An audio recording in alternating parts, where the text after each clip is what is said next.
سەرپەرشتیاری وەزارەتی دەرەوەی ئێران بە سەردانێکی فەرمی لە هەرێمی کوردستان بوو لەگەڵ بەرپرسانی باڵا کۆبووەوە جەختیان لە زۆر مژار کرد یەکێک لەوانە گرنگی پەرەپێدانی پەیوەندیەکان بوو. زیاتری ئەم بابەتە ئاکەین لەگەڵ بەڕێز ئەنوەر حسێن نووسەر میوانی کوردستان تۆپ ستۆریە. کاک ئەنوەر زۆر بەخێر بێ. بەخێر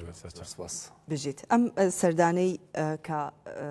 سەرپەرشتیاری وەزارەتی دەرەوەی ئێران بۆ هەرێمی کوردستان و عێراق و بەگشتی وڵاتانی کە لە ناوچەکە ئەنجامی داوە مشتومڕی زۆری لێکەوتوتەوە سەرنجی زۆریژی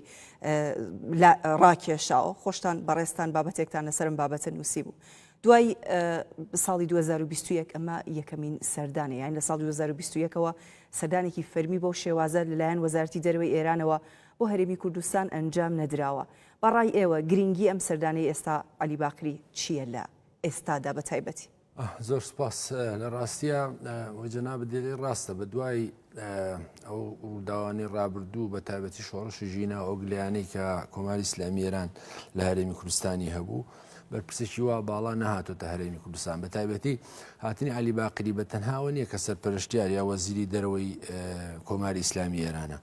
بەڵکو لە کاتێکە هەم کەسێکی محافزکارە و هەم لە خانەوادەی خامنەیی نزیکە و سەرپەرشتیاری دانوسانکاری گروپی پێنجایەکی پرۆژەی ئەتۆمیە لەگەڵ ئەمریکا و ئەوروپا و لە هەمان کاتا جێگیری سەردەمانێک جێگیری ڕئیسی بووە کە و لەگەڵ سعید جەلیلی کاری کردووەوە باوکی ئەندامی ئەنجومەنی خوبرەکان بۆ مامی سەرۆکی ئەنجومەنی خوبرەکان بوو، ینی کەسایەتیەکە لە ناو سیستەمی سیاسی ئەتوانین بڵێین نوێنەری خامنەیی ئێستا لە هەرێمی کوردستان. خۆی ئەوە ناڵێ، بەڵام مەسەن لە سەردەمی ڕۆحانی بوو معلوماتی جەناب لە دانوسانەکانی ڕۆحانی لەگە گروپی پێنجایەک ڕەخنەی توندی لە ڕۆحانی گوتیەوە خەتی سوورەکانی خامنەیتان بەزاندووە بۆ مانایی بە وەکو نوێنەری ڕابەری ئێران مامەڵاکە و کارکتەرێکی بەهێزی ناو محافزکارەکانی کۆماری ئیسلامی ئێرانە و هاتنیشی بۆ هەرێمی کوردستان لە درێژەی ئەو سەردانانەیە کە سەردانی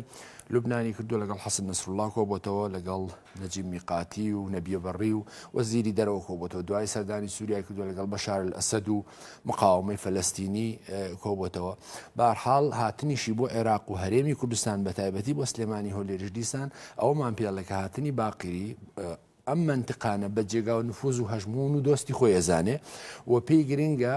جارێکی تر لە سەردەمی کابینەکەی خۆیان، ینی ئەم کابینێکەوە تا هەڵبژارنەکانی 28 حوزەیرانیش کە پێویستە دواتر هەر لەو کابینە بێتە وەزیری دەرەوە. ئەوێ بڵێ مەسەلەن ئەم دۆسیانە ئەگرمە دەست کە زۆر بۆی گرنگە و هەموو ئەو ناوچانەی کە ئەو سەردانی کردووە ئەم مەلەفانە لەگەڵ لایەنە پەیوەندیدارەکان بازەکە ئەوانەی کە مەسەلەی ئەمنین بۆ ئێران گرنگن و قوڵایی ئەمنین مەسەلەن لە لوبنان مەسەلەی حیزب الله و شەڕەکانی ئیسرائیل و جۆلان لەگەڵ مقاومەی فەلەستینی بە هەماشەوە لەگەڵ سووریا. ئەمە بڵێم کۆماری ئیسلامی ئێران لە منتقەکەیە لەم منتقەیە سێ نەیاری سەرەکی خۆیە بینێ. یەکەمیان وڵاتی یەکگرتوەکانی ئەمریکا و هاوپەیمانەکانێتی لە عێراق و سووریا و لوبنان و منتقەکە فەلەستین. دووهەم بوونی بنکەنهێنیەکانی ئیسرائیل و موسادەکەەوە زۆر جادیعایەکە. سێهەم ئۆپۆزیسیۆنی ڕۆژهەڵاتی کوردستانە لە کوردستانی عێراق. ئەم سێ مەلەفە بۆی گرنگە و ئەو تاوتۆی ئەمانەکە و لەگەڵ لایەنە پەیوەندیدارەکان ئەم مەسەلانە پێی گرنگە کە یەکلای بکاتەوە. ئەوەندی کە پەیوەندی بە عێراقەوە هەیە دیارە لەگەڵ هەموو لایەنە شیعەکان کۆبووەتەوە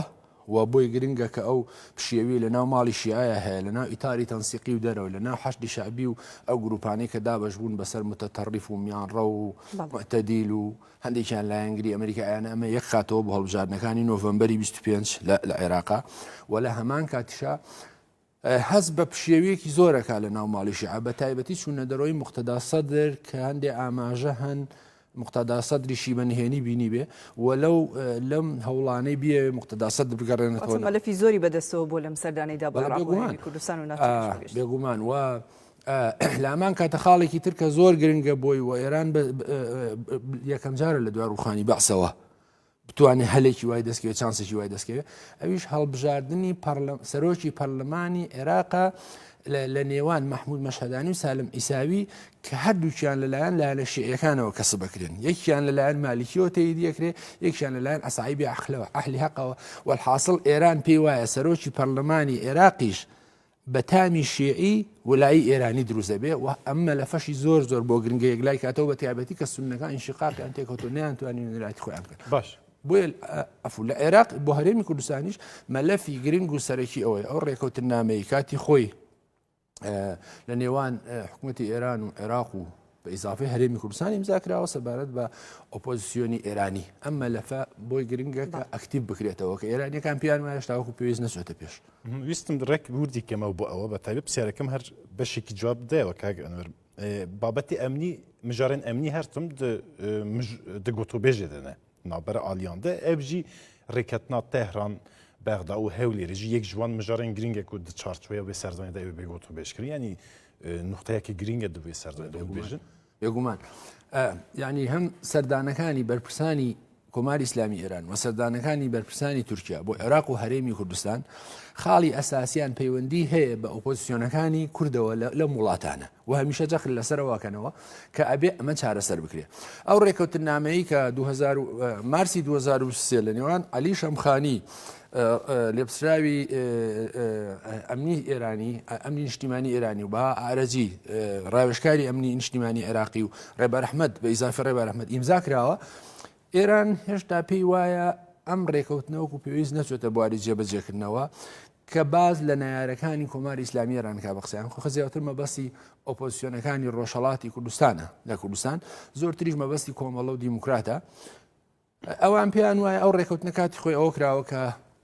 200 کیلۆمەترێک دیواربەن بکرێ لە بینی عێراق و ئێرانجا و منتقانی کە هەردوولایەن لەسەر ڕێکەون و دوایەوە داخستنی ئۆردوگاکانی ئەم هێزە شۆڕژگەرانی ڕۆژهەڵاتی کوردستان و چەکردنیان و دروست بەدیلەکەشیان ئەوەیە کە گوایە هەمیان لەسەرەوە ڕێکەوتون بەدیلەکەشیان ئەوەیە یان دروستکردنی کەمپێک لەژێر چاوەدێری UN یان حکوومەتی عێراقی و هەرێمی کوردستان یان ناردنیان بە وڵاتی سێهەم کۆتایی هاتن بەم مەترسی کە کۆماری ئیسلامی ئێران لەسەر خۆیە بینێ بە توایبەتی لە دوای شۆڕشی ژیناوە. ئەوەندەی من بزانم کە هێشتا حکوومەتی هەرێمی کوردستان هەڵوێستەکانی لەم بارەیەوە هەڵوێستی پۆزەتیڤ و نیشتیمانیانە بۆ بەرامبەر ئەم هێزانە نەیویستووە ئەم کارە جێبەجێکات چکە پێی وایە کاردانەوەی نێگەتیڤە بێ بەڵام لە هەر حاڵدا کۆماری ئیسلامی ئێران جەخل لەسەرەوە کاتەوە و داوای ئەوە کابێ ئەم مەلەفە جێبەجێ بکرێ بۆیە پێم وایە بەڵام بە هیچ شێوازێ جێبەجێ نەکراوە نەیویست و جێبەجێ بکرێت هەوڵیشی نەداوە بۆ جێبەجێکردنی چۆن ئەوەی کە ئێرانیەکان ئەڵێن ئەوەی کە لە ڕێکەوتنەکەی هاتووە جێبەجێ نەکراوە بە قسەی ئەوان بە قسەی ئەوان هێزە ئۆپۆزیسیۆنەکانی جەڵەن ئێمە هێزی چەکدارمان نەماوە تەنها لە کەمپەکانی خۆمانە کاری میدیایی و کاری نۆرمالی ڕۆژانەکەین و خانەوادەیتیان نیشتەجێن بەڵام قسەکەیە کە پێم وایە لەم سەردانەیە عەلی باقری فشاری زۆرترێکە وایەوێ ئەم کەیسە بە تەواوەتی یەکلا بکاتەوە کە بە قازانجی خۆیان بچێتە پێش قسەکەوەیە کە ئەوەندەی من بزانم لە چەند ڕۆژی ڕابردوشدا نوێنەرانی کە لەم لیژنەیە هەن هەم ڕێز ڕێبەر ئەحمەد هەم بەڕێسی وا ئەحمەد لە سلێمانی و ئەو لە هەولێر دیسانیشەوە جەخل لەسەرەوەکەنەوە کە ئەم ڕێکەوتنە بە شێوەیەک لە شێوەکان ئیمزا بکرێ یا جێبەجێ بکرێکە من نازانم تاکوێ مەسەلەن ئەمە ئەچێتە وەرجێ باست لەوە کردکە سەردانەکەی سەرپەرشتیاری وەزارەتی دەرەوەی ئێران لە چوارچێوەی تەنیا عێراقدا نەبووە و وەک بینیمان ڕۆشت بۆ لوبنان ڕۆشت بۆ سووریا لەگەڵ بەرپرسانی باڵای وڵاتانەشە دانیشتن و کۆبوونەوە و قسە و باسی زۆریان لەسەر زۆر تەوەر کردووە بەڵام پرسیارەکە ئەوەیە ئایا بەو چاوەوە کە ئێران سەیری سووریا و لوبنانەکە بەردەوام وەکو دۆست ئەیان بینێ سەردانی یەمەنەکە وەکو دۆست ئەی بینێ هاوکاری و هاوکاری لۆجستی هاوکاری دیپلۆماسی زۆریان هەیە لەگەڵ یەک ئایا بەو چاوە کە سەیری ئەوانەکە سەیری هەرێمی کوردستانی شەکە بۆ پەیوەی لە ماوەکانی ڕابردوو دایم بەردەوام ئەومان بینیوەکە ئەم پەیوەندیە خەلەلیشی تێدا هەبووە بەردەوام هەرێمی کوردستان لەلایەن ئێرانەوە بە درۆن هێرشی کراوەتە سەر هەوڵاتیانی سڤیل لە هەرێمی کوردستان کراونەتە ئامانج ئەم پەیوەندیە لەگەڵ ئەوانە بە هەمان شێوازە لەگەڵ پەیوەندی لەگەڵ هەرێمی کوردستانە دۆستانەیە یا تەنیا بەرژەوەندیە بێگومان هەردووکێتی دروستە ینی هەموو پەیوەندی سیاسیانی جیهان هەم بەرژەوەندی خوازانە بەڕێواچن هەم بەپێی پلەبەندی دۆستایەتیان بەڕێواچن سەردانەکانی بۆ لوبنان و سووریا لەو چوارچێوەیە کە ئەوانە وەکوتم منطقەی نفوذ و استراتیژی کۆماری ئیسلامی ئێرانە مەسەلەن دیقەت بە حیزب الله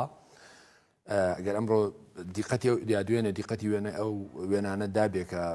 مەسەلەن حەسەن نەسڕڵڵاه و عەلی باقری دانیشتون لە بارەگای حەسەن نەسڕڵڵاه تەنها ڕسمی خومەینی و خامنەی هەڵواسراوە و حەسەن نەسروڵڵا قسەیەکی بەناوبانگیش هەیە کە ئێمە سوژدا بین بۆ خامنەئی یعنی ئەوە براوەتەوە کەوان جێگا و نفوزیانن و بەشار الئەسەدیش حکوومەتی سووریا یەکێک لەو فاکتانەی کە مایەوە لە دوای ڕووداوەکانی بەهاری عەرەبی نەڕووخاو کۆتایی پێ نەهات وەکو میسر و لیبیا و کۆچوانە دەست پێوەگرتنی کۆماری ئیسلامی ئێران بوو هەندێک ئاماژە باز لەوەکەن کە نزیکەی 100 میلیارد دلاری سەرف کردو لە ڕووداوەکانی بەهاری عەرەبی لە 2011ەوە ئێران هەردوو وڵات بەناوچەی خۆی ئەزان بێگومان هەردوو وڵات بەناوچەی خۆی ئەزانێ و ئەوە دقیقاً بۆ هەرێمی کوردستان و عێراقیش ڕاستە و معلوماتی جەنابەت لە خۆرهڵاتی ناوەڕاستە کۆماری ئیسلامی ئێران جگە لەو منطقە وڵاتانەی کە شیعین مثلا چه سووریا شیع علەوین چه شیعەکانی لوبنان چه شیعەکانی یەمەن و بەحرێن و ئەوانە لە خۆرهڵاتی ناوەڕاستە لە دوو منطقەی سنی نشین نفوزی هەیە یەکیان لە فەلەستینە کە پشگیری حەمازەکە لە ڕووداوەکە یەکیان لە هەرێمی کوردستانە کە پشتیوانی لە حکوومەتی هەرێمی کوردستان یا لە یەکێتی پارتیەکە کە ناوچە نفوزی سنی نشینن یعنی زۆر گرنگت بۆی ئەم دوو ناوچە سنی نشینانە بۆیە لە هەمان کاتە ببینە لە ڕووداوەکانی شەڕی داعشا و لە ڕووداوی کیمیابارانی هەڵەبجە لە ڕووداوەکانی ترە هەموو ئەمانە کۆماری ئیسلامی ئێران بە جۆرە لە جۆرەکان دۆسایەتی خۆی نیشانداوە ڕاستە لە هەمان کاتیشان لە زۆر حاڵەتا دوژمنایەتی خۆشی نیشانداوە و مەسەلەن لەو پرسانێکە مەسەلەن لە پرسی ڕیفراندۆم ئێران بە پلەی یەکەم وەکو تورکیا دژ بوو بەڵام لەمانە بە نەزەری من بێگومان هەرێمی کوردستان بە ناوچە و جێ نفوزی گرنگی خۆی بینێەوە جگەلەوەی کە سنوورێکی پانوپۆڕی نێوان هەرێم و ئێرانی شەیەکە 600 کیلۆمەترە و لەوەش گرنگتر کۆماری ئیسلامی ئێران مەسە ئەو مەترسیانەی کە لە هەرێمی کوردستانەوەی بینێ لە بەسراوە نایبینێ مەسەلەن لە دیالەوە نایبینێ چونکە تەواو سنیەکانی لەو منطقەیە زەعیف کردۆ بە دوای شەڕی داعشا و مەترسێکی نەماوە وتم ئێستا سەرۆکی پەرلەمانە ئێستا دوو کتلەی شیعی تەیدیەکەن کە بۆ یەکیشان دەرچێ و ئەوەی لە هەرێمی کوردستان مەترسیە لەسەر خۆی بینێ بوونی ئۆپۆزیسیۆنی ڕۆژهەڵاتی کوردستانە کە هاوخوێنی هەیە هاو سنووری هەیە هەردووچیان کوردن و کۆماری ئیسلامی ئێران لەم بارەیەوە هەست بەوەژەکە کە هاوسۆزی و عەتفەکەی و حکوومەتی هەرێمی کوردستان نایەوێ زۆر فشار بخاتە سەر ئەمانە و ئەمەش بە نەزەری من ئینکارێکی ئیجابیە بەڵام ئەوەیە بێگومان کۆماری ئیسلامی ئێران ئەم ناوچانە ئەمە لە ڕووی ئەمنیەوە کە بە مەترسیە زانێ بۆ سەر خۆی بەڵام لە ڕووی اقتصادیشەوە لە ڕووی اقتصادیەوە ئەم منطقانەوە لە بەسراوە تاگاتە زاخۆ بۆ ئێران کاریگەری ئابووری هەیە و جگەلەوەی کە چوار نزیکەی 6 ڕسمی مەرزی هەیە لە بینی عێراق و هەرێم و تاران چەند مەرزی ناڕسمیش هەیە ئێرانیەکان وەلەم سەردانی باقیشا پێم وایە باسی کردو هەندێک گلەیان هەیە لە بواری ئابووریە گلەیەکان ئەوەیە کاڵێن ساڵی 2002 450 کۆمپانیای ئێرانی لە هەرێمی کوردستان هەبوون کەچی ئێستا بۆتە 100 لە بەرامبەرە 150 کۆمپانیای تورکی هەبوون ساڵی 2022 بەڵام 2023 بۆ بە 2000 و ئەڵێن ئاڵگۆڕی بازرگانی ئێران لەگەڵ عێراق و هەرێمی کوردستان بۆ ساڵی 2023 9.8 میلیارد دلار بووە بەڵام ئەو ئاڵگۆڕانە بۆ تورکیا 20 میلیارد دلار بووە ئەوان ئەمە خاڵێکی تریش ئەوەیە کە مەسەلەی غازی کۆرمۆر بۆیان گرنگە غازی کۆرمۆر کە بە دوای ڕووداوەکانی شەڕی ئۆکرانیا و رووسیا بۆتە جێگای گرنگی ئەهمیەت پێم وایە لەو دیدارەی لەگەڵ بەڕێز باڵ تاڵەبانیش باز لەم بابەتە بکرێ جگەلەوەی کە ململانەیەکی ئەمریکی لەسرە جگەلەوەی کە ململانەیەکی تورکی لەسەر و ملانەیەکی ناوخۆی یەکێتی پارتیشی لەسرە زۆر گرنگە کە ئێران ئەوێ ئەگەر هەرچی چۆنەی بیانی پێشنیاری ئەمریکیەکان لە دەورانێکی ڕابردووە بۆ کە لە ڕێگای تورکیاوە بڕوە کەەوە سەری نەگرتووە دوجارەوە بوو کە لە ڕێگای قەتەر مامەڵی پێوە سەری نەگرتووە ئێستا پێم وایە ئێرانیەکان پێیان باشە کە ئەم غازە لە ڕێی عێراقەوە بتوانێت هەرێمی کوردستان ئیسفادەی لێ بکات ئەم بابەتی زۆر بۆ گرنگە یەکیانەوەی کە ڕووی ئابووریەکیانەوەیە کە عێراق ساڵانە بای 5 میلیارد دلار غازە فرۆشە بە عێراق لەسەر دوایین سەردانی سودانی بۆ وڵاتێکە توکانی ئەمریکا